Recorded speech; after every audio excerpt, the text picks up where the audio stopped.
l'œuvre sacerdotale du Seigneur Jésus.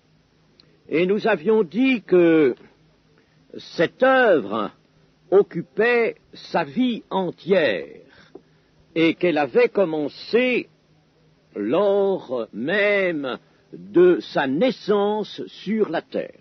Car en effet, la naissance du Seigneur Jésus se fait par un abaissement. L'abaissement du Seigneur Jésus qui nous est explicitement dit, enseigné dans la Sainte Écriture. L'abaissement, c'est le fait que celui qui est Dieu va paraître dans le monde des hommes, et un monde perdu, un monde pécheur, comme un simple homme, laissant sa gloire, lui qui était en forme de Dieu, c'est-à-dire qui était Dieu, puisque le mot forme dans l'épître aux Philippiens est employé 2 fois, lui qui était en forme de Dieu paraît en forme de serviteur, en forme d'homme. Le mot forme ne veut pas dire, n'est-ce pas, qu'il était quelque chose comme, pas du tout, qu'il était exactement cela. Il avait donc la forme de Dieu, c'est, si vous voulez, n'est-ce pas, la nature de Dieu, la nature divine, et il va paraître avec la nature humaine dans le monde des hommes. Et la loi du développement ne lui sera pas épargnée. Nous avons vu dans l'étude du prophète Zacharie qu'il est désigné comme un germe d'humanité, un rejeton aussi, et qu'il croit qu'il s'élève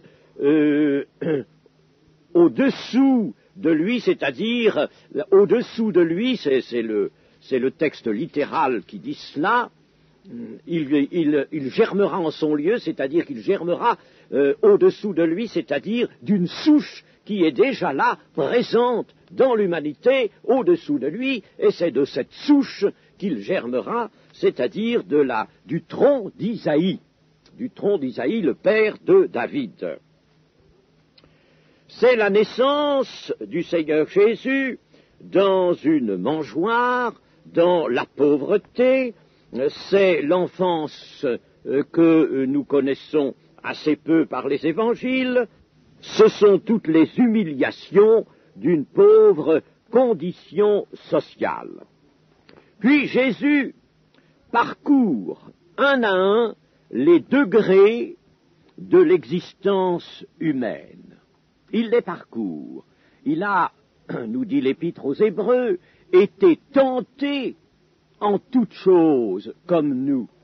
Ce qu'il ne faut pas mal interpréter, cette assertion des Épîtres aux Hébreux veut nous dire tout simplement, ce que j'exprime ici autrement, il a parcouru les degrés de l'existence humaine avec tout ce que cela comporte. Il s'est trouvé en but avec telle sollicitation, telle tentation, et sa nature humaine, n'est-ce pas, était en présence de tous les appels, de toutes les sollicitations que la nôtre, notre nature, a rencontrées. Mais lui, n'est-ce pas, est resté absolument étranger à toute participation aux tentations de l'humanité. Mais il a connu les souffrances, du fait même qu'il a résisté à la tentation, il en a éprouvé des souffrances d'autant plus grandes, lui qui est resté exempt de tout péché, pur de toute souillure, se trouve au sein d'une humanité égoïste, méchante, et c'est là, dans ce milieu, qu'il va grandir, lui, avec d'autres hommes. Puis arrive l'heure du baptême au Jourdain, et après ce baptême, c'est aussitôt la tentation au désert, c'est-à-dire l'épreuve du départ. plus exigeante qu'on ne le croit, car cette épreuve, l'ennemi la calcule compte tenu précisément de la sainteté du Seigneur. Il l'adapte au Seigneur, bien entendu. Ce n'est pas le moment ici de reprendre l'étude de la tentation au désert, mais sachons qu'elle a été une réelle épreuve, non seulement par les conditions dans lesquelles elle s'est déroulée, c'est-à-dire au cours d'un jeûne et surtout à l'expiration d'un jeûne de 40 jours, mais aussi par la force, la puissance que l'adversaire déploya dans cette tentation. Le grand adversaire d'ailleurs, le Satan, est là et Jésus a la faculté de le voir et de lui parler. Le prince de ce monde que les hommes s'illusionnent de pouvoir, auquel ils s'illusionnent de pouvoir résister, n'est-ce pas? Les hommes s'illusionnent de pouvoir gouverner eux-mêmes alors qu'ils sont sous le joug de cet adversaire. Pour l'homme pur et sans tache qu'est le Seigneur Jésus, c'est une terrible et douloureuse confrontation. Mais ce sera la victoire, une première victoire placée à l'entrée du ministère du Seigneur Jésus, une victoire remportée dans la plus grande simplicité, comme il nous arrive à nous de compliquer les choses et de compliquer souvent les circonstances dans lesquelles nous avons à exercer la foi. C'est nous souvent qui compliquons les choses. Vous savez bien que Dieu nous le dit, Dieu nous le montre. Nous compliquons tout, alors que ce serait par la fermeté, dans la simplicité, que nous aurions plus aisément la victoire. C'est donc déjà par une victoire que Jésus aborde son ministère terrestre, et cette victoire de Jésus devant Satan fut un renouvellement du don de son être à Dieu. Me voici pour faire ta volonté, ô Dieu. Il s'est donné à Dieu, il s'est offert à Dieu. Et cette victoire est donc un renouvellement du don de son être à Dieu. Prenons-le cela pour nous aussi, chaque fois que nous remportons dans la vie chrétienne une victoire par la foi. Je ne parle pas d'autres victoires, ou tout au moins ce que nous pourrions appeler victoire. Il arrive que des chrétiens appellent victoire ce qui n'est pas la victoire par la foi. Toute victoire, n'est-ce pas, une victoire remportée, si vous voulez, par un effort de volonté, n'est-ce pas? Il y a des chrétiens qui se sont illusionnés sur ce point-là. Ce n'est pas cela, la victoire de Christ. C'est une victoire par la foi. Une victoire qui s'est remportée en regardant à la parole de Dieu, en se tenant à cette parole, en la faisant vivre, en lui donnant réalité dans les circonstances où nous avons à combattre. C'est cela qu'est la victoire par la foi. Eh bien, chaque fois que nous remportons une victoire par la foi, nous renouvelons, nous aussi, le don de notre vie au Seigneur Jésus. C'est très beau de dire dans la prière, Seigneur, je me donne à toi, Seigneur, je m'offre, Seigneur, me voici, Seigneur, oh, je veux m'abandonner à toi, je t'abandonne ma vie. C'est très beau de le dire et de le chanter, mais c'est bien mieux de le manifester par une suite de victoires remportées par la foi. Et cela nous fait, nous aussi, grandir devant Dieu et affermit notre marche. Tout au long du ministère du Seigneur Jésus, ce seront des souffrances, des oppositions, des haines à surmonter, et cependant son cœur, à lui, ne cessera de déborder de miséricorde, devant même les oppositions les plus caractérisées. L'agneau qui ôte le péché du monde est donc dans son œuvre. Quand nous lisons les évangiles, voyons, discernons l'agneau qui ôte le péché du monde dans son œuvre.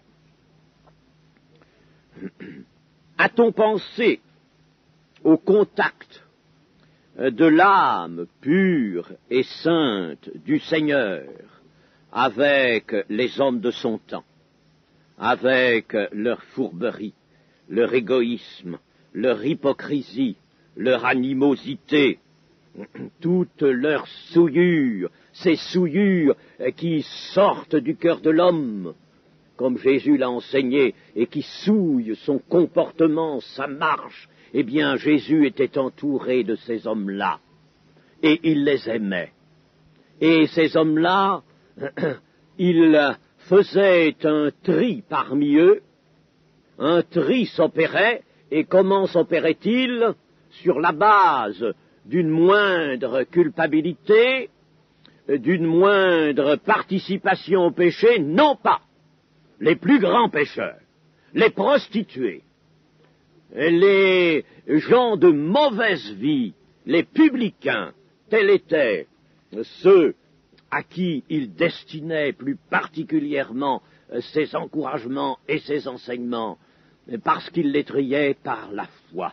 Ceux qui venaient avec un cœur ouvert, ceux-là, il les triait déjà pour le royaume de Dieu. Dans le ministère du Seigneur Jésus, nous pouvons distinguer trois périodes. La première, allant du début du ministère, mettons du miracle de Cana, aux noces de Cana. Un miracle où, pour la première fois, Jésus manifesta sa gloire. Du miracle de Cana au discours dans la synagogue de Capernaum qui nous est resté dans le chapitre 6 de Jean, ce long discours au cours duquel Jésus dira « Je suis le pain de vie.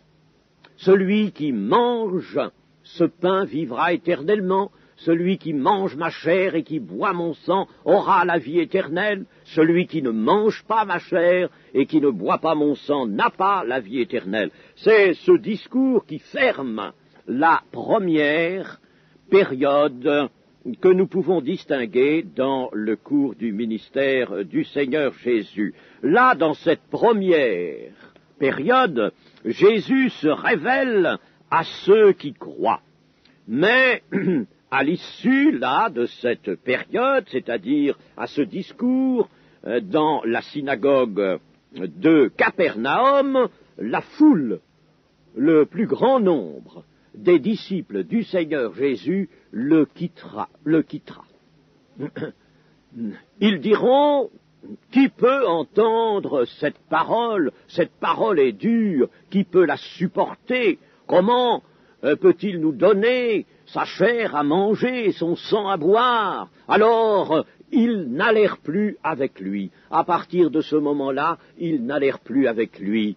Et même, et là nous voyons la charnière entre la première période et celle qui suit, le Seigneur Jésus va même dire à ses apôtres, « Et vous, ne voulez-vous pas aussi vous en aller? Ne voulez-vous pas vous en aller ?» Les apôtres sont saisis, et c'est Pierre qui en leur nom va répondre, « Seigneur, à qui irions-nous? Tu as les paroles de la vie éternelle. Et nous avons cru que tu es le Christ, le Fils du Dieu vivant. » Alors là, Jésus a été révélé à ceux qui croient, mais ceux qui ne croient pas déjà, là, s'écartent. Et Jésus les laisse partir, il ne les retient pas. Ah, chers amis, que de leçons là. Et voici la première période. La seconde ira donc de ce moment où, si vous voulez, prendre un autre point de repère. Ce sera de la fête des tabernacles qui a lieu à Jérusalem et où on cherche à le mettre en prison jusqu'à presque à la fin du ministère, jusqu'à la résurrection de Lazare. Alors, cette résurrection va exaspérer les ennemis du Seigneur et va augmenter encore leur hâte d'en finir avec lui. Cette seconde période, c'est donc celle de la lutte des Juifs contre Jésus, lutte particulièrement douloureuse au cœur du Seigneur, car il a pleinement conscience que c'est le peuple de Dieu, que ce sont les brebis perdues de la maison d'Israël, vers laquelle il a été envoyé. Je n'ai été envoyé qu'aux brebis perdues de la maison d'Israël. Et ce peuple qu'il connaît si bien, rappelons-nous ce que nous avons découvert de lui en tant que l'ange de l'Éternel, lui qui a suivi ce peuple, lui qui a conduit ce peuple, qui lui a inculqué la connaissance de l'esprit. Eh bien, ce peuple, maintenant, là, le rejette pour une grande part, il le rejette. Ce fut donc là une lutte douloureuse, c'est le processus qui aboutit au rejet de Christ par une bonne partie du peuple. Et troisième et dernière période, c'est le dernier voyage de Jésus à Jérusalem, c'est aussi l'agonie de Gethsémanée, c'est la lutte dernière contre la puissance des ténèbres, et enfin Golgotha.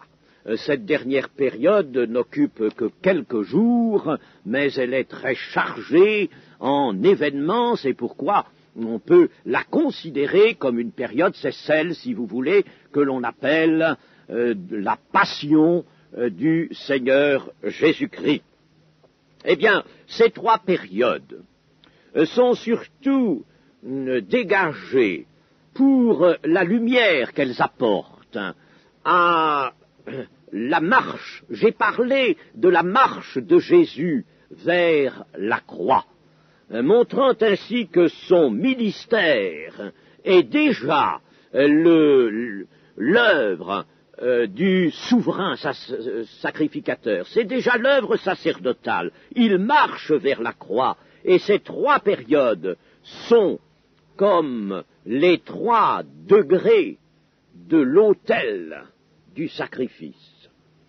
Une par une, il monte ces trois marches pour arriver à l'autel du sacrifice, pour arriver à la croix de Golgotha.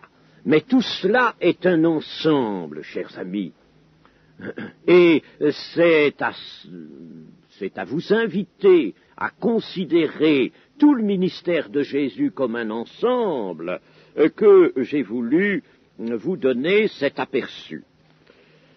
Nous allons maintenant considérer la mort expiatoire du Seigneur Jésus-Christ.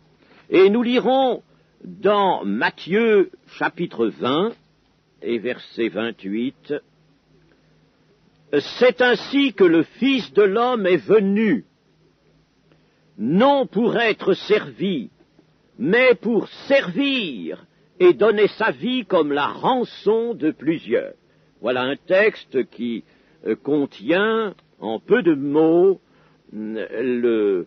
la description de l'acte du don de la vie par Jésus. Nous avons dans Jean, chapitre 10, une déclaration aussi de Jésus à cet égard, chapitre 10, verset 11. « Je suis le bon berger donne sa vie pour ses brebis. Et au verset 17, le Père m'aime parce que je donne ma vie afin de la reprendre. Personne ne me l'ôte, mais je la donne de moi-même. J'ai le pouvoir de la donner, et j'ai le pouvoir de la reprendre. Tel est l'ordre que j'ai reçu de mon Père. Remarquons bien ceci, le Père m'aime. Pourquoi m'aime-t-il ? En somme, Jésus répond à une question de cet ordre, le Père m'aime. Mais pourquoi m'aime-t-il ? Parce que je donne ma vie afin de la reprendre. Nous aurons l'occasion d'insister encore là-dessus. L'amour du Père va comme se concentrer, comme s'exprimer uniquement par le don de Jésus, mais le don de Jésus comme victime expiatoire. Jésus donne sa vie en rançon, nous a dit Matthieu, et nous disent d'autres textes. La rançon, j'en ai déjà dit un mot, c'est le prix par lequel on rachetait un esclave à celui qui le possédait, à son maître. La rançon, c'est donc le prix du rachat des hommes. Et c'est cela que l'on appelle rédemption. Le prix est quoi donc? Le prix qui est grand, nous disent à la fois l'apôtre Paul et l'apôtre Pierre. Vous avez été rachetés à un grand prix. Eh bien, le prix, quel est-il? Il est le sacrifice de cette vie humaine, pure et sans tache, et de cette vie humaine à laquelle la divinité s'est attachée. Cette vie humaine qui appartient à la divinité et qui, ce sont deux choses que nous avons à considérer, n'est-ce pas, je le répète, et qui est pure de tout péché. Christ ne vient donc pas améliorer les choses de ce monde ou l'état de l'homme. Il ne vient pas régler ou embellir la vie des hommes sur la terre. Il vient leur rendre la vie. Et rappelez-vous, dans tous les textes, particulièrement dans l'évangile de Jean, où nous avons ces admirables déclarations de Jésus, n'est-ce pas, c'est toujours cela. Vous ne voulez pas venir à moi pour avoir la vie éternelle. Quelquefois, il disait la vie tout court ou la vie éternelle. Venir à lui pour avoir la vie. Il vient donc pour rendre la vie aux hommes. Matthieu a employé ce mot de servir. Il est venu pour servir et donner sa vie comme la rançon de plusieurs. Servir, c'est donc sauver. En ce qui concerne le Seigneur Jésus, c'est le grand service par excellence. Servir est l'équivalent ici de sauver. Alors, chers amis, s'il en est ainsi, et si dans le vocabulaire biblique, non pas que nous ayons une langue de Canaan comme on dit quelquefois, n'est-ce pas, cela dans un sens péjoratif, mais nous avons un langage spirituel, nous dit aussi l'apôtre Paul, et nous parlons des choses spirituelles en un langage spirituel qui par conséquent peut très bien aussi avoir son vocabulaire. Prenons garde de ne pas abuser de l'expression le patois ou la langue de Canaan. Parce que, chers amis, je crois que ces expressions-là sont surtout suggérées par l'ennemi.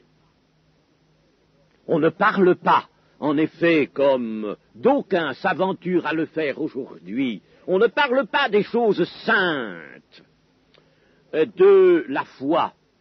On ne parle pas de la sainte victime qu'est Jésus-Christ, du grand prix auquel il a racheté les hommes, dans un langage léger, dans un langage qui ne convient que aux échanges toujours superficiels et très légers des hommes entre eux. On parle dans une langue qui certes doit être comprise de tous, mais qui doit rester un langage spirituel pour les choses spirituelles. Alors je m'élève contre cette prétendue réforme de notre temps, qui n'est en somme qu'une concession au mauvais vent qui souffle sur le monde. Cette réforme qui prétend que désormais il faut employer les mots les plus ordinaires et les expressions, les phrases les plus courantes et quelquefois les plus galvaudées pour parler des choses saintes. Je m'élève contre cela. C'est une offense à Dieu et ça ne peut pas déterminer un progrès dans la foi, mais au contraire un recul certain. On parle des choses saintes dans un langage saint. C'est pourquoi, si donc ici, nous avons le terme servir qui veut dire sauver, est-ce que nous n'avons pas, nous, une leçon directe à en retirer? Cela a été dit pour le Seigneur, mais cela est dit pour son Église, puisque, je le rappelle, le ministère de l'Église, c'est bien le ministère du Seigneur, que le Seigneur a implanté lui-même et qu'il a transmis à toute son Église. Par conséquent, pour l'Église aussi, servir, c'est sauver. Et servir, ce n'est pas faire de la politique. Servir, ce n'est pas entrer dans le conciliabule avec les éléments de la terre, avec les pensées de la chair.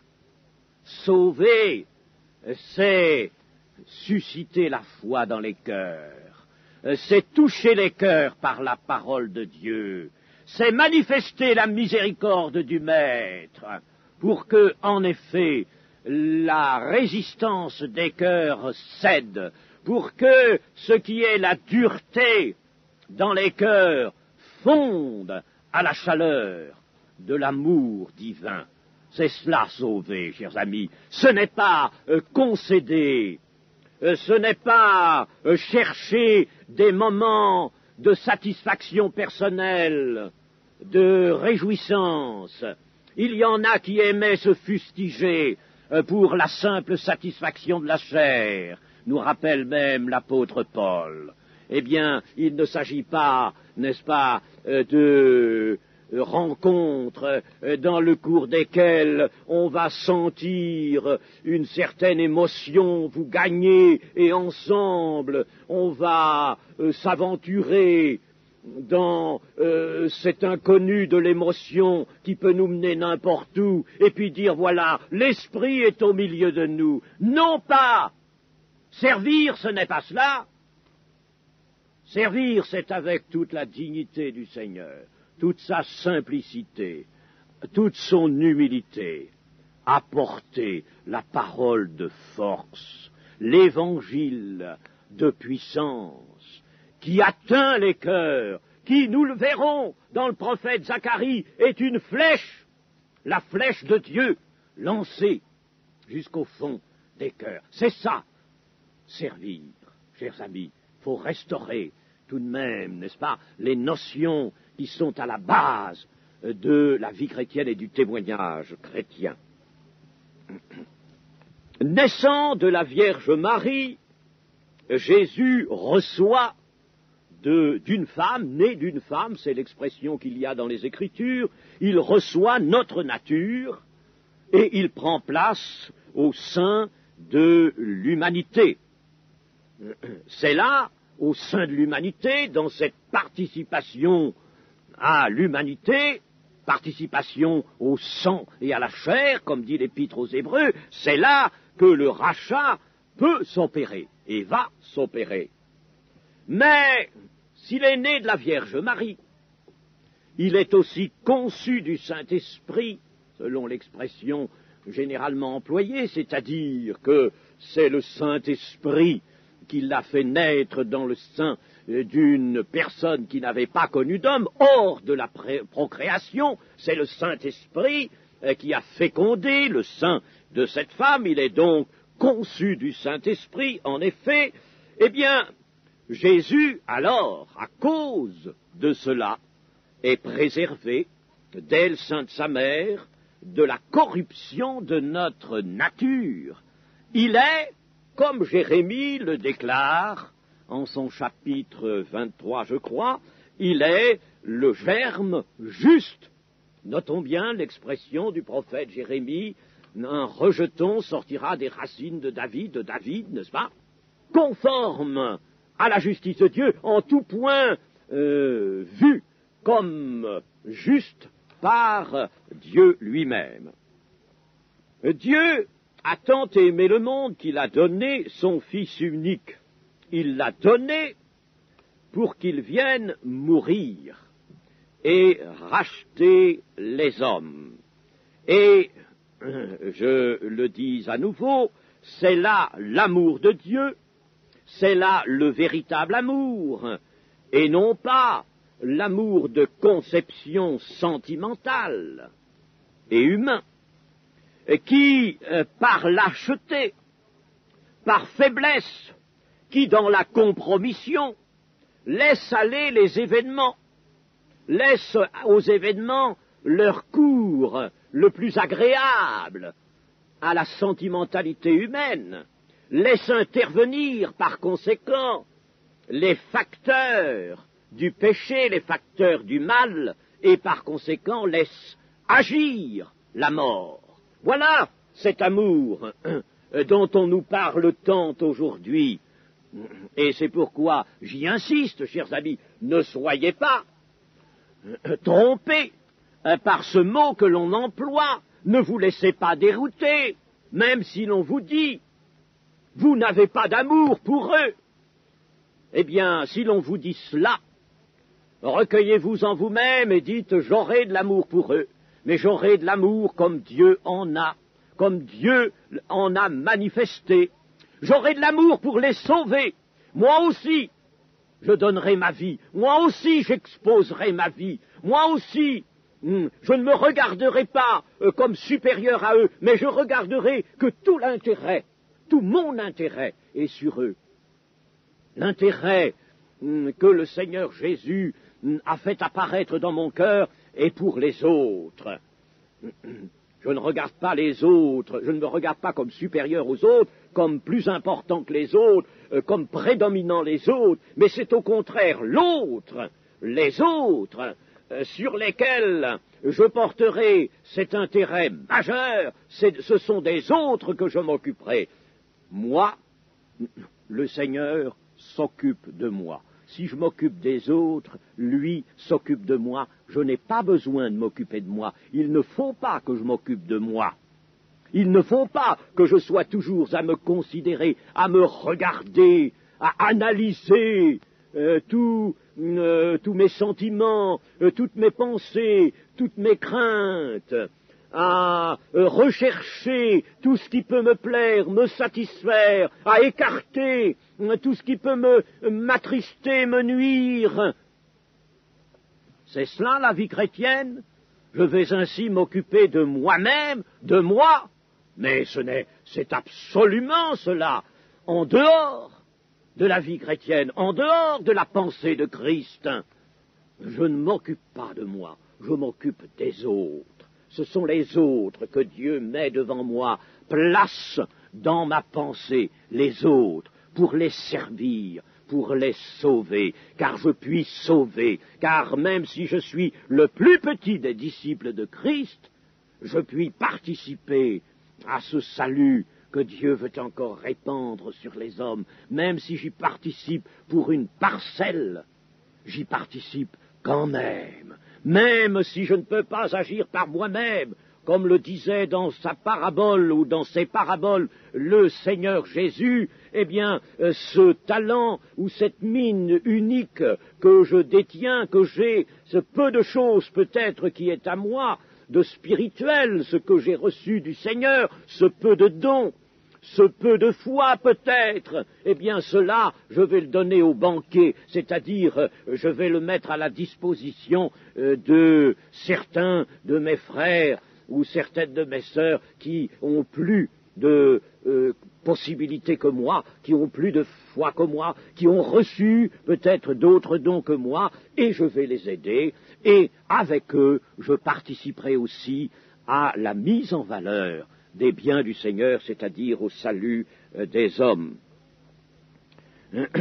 Dieu, donc, a manifesté son amour, un amour vrai, un amour absolu, en donnant son Fils, et lui-même, son Fils, donne sa vie. Il a reçu le pouvoir de Dieu de la donner et celui de la reprendre par résurrection. Et pourquoi ce don? Parce que Dieu ne peut pas renoncer à la justice et par conséquent pas renoncer à la sainteté, ou si vous voulez l'inverse. Il ne peut renoncer ni à la sainteté ni à la justice. Ça, c'est fondamental. Il ne peut absolument pas demander à sa justice, et il n'en a pas bien sûr non plus la pensée, il ne peut demander ni à sa justice ni à sa sainteté la moindre concession, et sauver des hommes, s'il n'y avait point d'actes qui permettent d'absorber le péché, d'annuler la condamnation devant la justice de Dieu, la condamnation des hommes, eh bien Dieu alors déchirerait lui-même sa justice. Il ferait des exceptions à sa justice, à sa sainteté, c'est-à-dire que Dieu se détruirait lui-même et détruirait son univers. Dieu fera cesser la violation de sa justice et il pardonnera aux hommes pour les sauver, c'est indispensable, mais tout cela sur la base d'un grand sacrifice. Pourquoi faut-il que Dieu rachète? Pourquoi ce mot de rachat qui a donné le mot de rédemption? Pourquoi racheter? Il est bon que nous ayons quelques lumières sur cela, n'est-ce pas? Nous l'employons, ce mot. Nous disons souvent même que nous sommes les rachetés de Christ, et c'est vrai. Mais en quoi la notion de rachat peut-elle intervenir dans le salut que Dieu apporte aux hommes? Eh bien, il faut racheter, parce que l'état de péché des hommes les a assujettis à Satan, les a assujettis au prince de ce monde.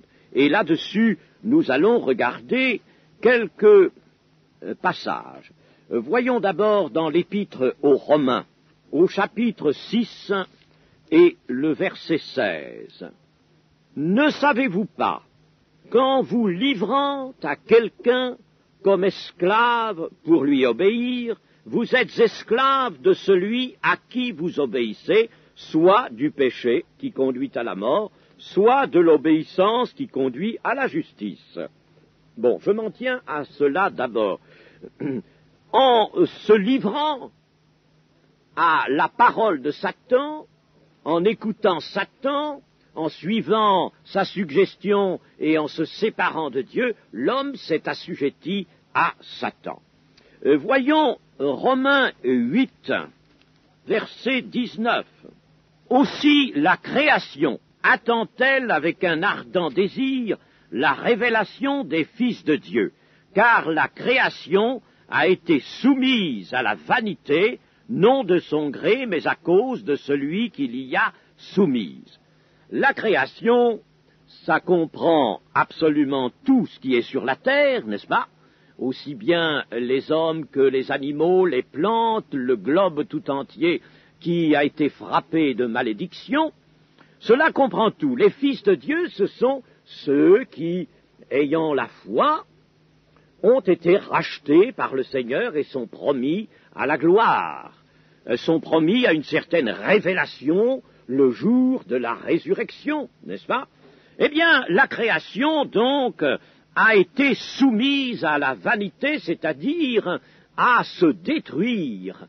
La vanité, l'image en est une fumée qui s'élève dans l'air et qui se dissipe, qu'on ne voit plus. C'est-à-dire, en somme, la création a été soumise à un processus d'évasion, de destruction. Et là-dedans, il y a les hommes pécheurs, bien entendu. Ils sont la création, et tout a été soumis à cela, mais non de son gré, mais à cause de celui qui l'y a soumise, c'est-à-dire, si vous voulez, essentiellement, n'est-ce pas, de Satan, qui a soumis cette création à cela parce qu'il en a pris possession, lui, le meurtrier dès le commencement, lui, l'auteur, le père du mensonge, et puis Adam, qui s'est livré à Satan. Voilà donc, par conséquent, n'est-ce pas, une servitude à l'égard de Satan. Et c'est pourquoi, dans Jean 8, 34, le Seigneur Jésus dit ceci. En vérité, je vous le dis, leur répliqua Jésus, quiconque se livre au péché est esclave du péché. Or, l'esclave ne demeure pas toujours dans la maison, le Fils y demeure toujours. Esclave du péché et esclave, bien entendu, de celui d'où vient le péché, c'est-à-dire Satan. Et au verset 44, 8-44, vous avez pour père le diable et vous voulez accomplir les désirs de votre père. Voilà ce que Dieu dit à ces incrédules, car ce sont tout simplement des incrédules, ces hommes, n'est-ce pas? Il leur dit, vous avez pour père le diable. Et chers amis, que ça plaise ou que ça ne plaise pas, c'est là une réalité qui montre ses effets de notre temps, bien plus encore que précédemment, c'est que tous les hommes, s'ils ne sont pas venus à Jésus-Christ, tous les hommes ont pour père le diable. Ça peut, n'est-ce pas, les faire sourire, ça peut les indisposer, c'est pourtant la vérité, ils ont pour père le diable. Et je vous assure qu'à certains moments, eh bien, on le voit bien. Et quand la chair réagit en nous-mêmes et essaie de reprendre le dessus, n'est-ce pas, eh bien, nous sentons bien que cette chair a encore un père qui n'est pas Dieu, mais qui est le diable. Alors, voilà, n'est-ce pas, une grande captivité. La voilà située, la captivité. Cette captivité, cet esclavage, est une réalité dont il faut avoir par la foi la plus haute conscience, parce que sans ça, on ne peut pas comprendre la rédemption, le rachat. Le prix du rachat est grand, c'est la rançon. Ce prix appartient bien à Dieu. Et le prix du rachat, c'est le sacrifice de Christ, mais disons que le sacrifice de Christ, c'est le sacrifice de Dieu, ne pouvant pas, comme je l'ai souligné tout à l'heure, ne pouvant pas demander quoi que ce soit à sa sainteté, pas le moindre fléchissement, à sa justice, ni à la sainteté, ni à la justice, comment Dieu va-t-il racheter? Alors, pour rétablir dans la vie, il faut rétablir dans la justice. Comment Dieu va-t-il racheter des hommes pécheurs? Eh bien, par un sacrifice. Et il faut qu'il fasse, lui, qu'il s'impose à lui-même un sacrifice. Dieu, en Christ, se donne lui-même. Il apporte lui-même un sacrifice qu'il s'inflige. Celui qui meurt sur la croix meurt bien dans une chair d'homme, certes, dans un corps d'homme, c'est bien une nature humaine qui est là, une vie humaine qui est là donnée en rançon, mais attention, sa mort n'a de valeur expiatoire que parce que dans cet homme Dieu est, parce que cet homme a aussi la nature divine et que c'est Dieu qui donne un sacrifice dans cet homme. Sa sainteté ne pouvait pas subir de sacrifice, mais son amour le pouvait. Son amour le pouvait. Et alors, cette crucifixion qui est éloignée dans le temps, qui est un acte unique, ayant eu lieu en un seul point de la terre et en un seul moment, eh bien, Jésus-Christ étant Dieu, le don qu'il a fait ainsi de sa vie humaine est un acte de valeur éternelle. Bien que situé à un certain moment d'histoire, en un certain point de la terre, ce sacrifice, l'Épître aux Hébreux, n'est-ce pas, nous rappelle qu'il y a eu un seul sacrifice, qu'il est unique, ce sacrifice, et pourquoi donc aujourd'hui pouvons-nous en recueillir le fruit, et peut-il nous apporter la vie éternelle? C'est que ce sacrifice a été fait par celui qui est homme, mais qui est aussi Dieu, et le don de sa vie humaine est un acte de Dieu, un sacrifice de Dieu, qui a donc une valeur éternelle. Quand le Seigneur Jésus nous disait « Ne travaillez pas pour ce qui périt, mais travaillez pour ce qui subsiste en vie éternelle », il y a donc des choses qui subsistent en vie éternelle. Il nous disait aussi, le Seigneur Jésus, d'amasser des trésors dans le ciel, parce que ceux-là, rien ne peut les toucher, les détruire. Il y a donc accompli sur la terre des actions de Dieu, des actions de l'Esprit, qui ont une valeur éternelle, qui sont indestructibles, et dont le fruit demeure éternellement. C'est une acquisition, en quelque sorte, du Dieu créateur, du Dieu amour, et tel est le sacrifice de Jésus-Christ. Amen.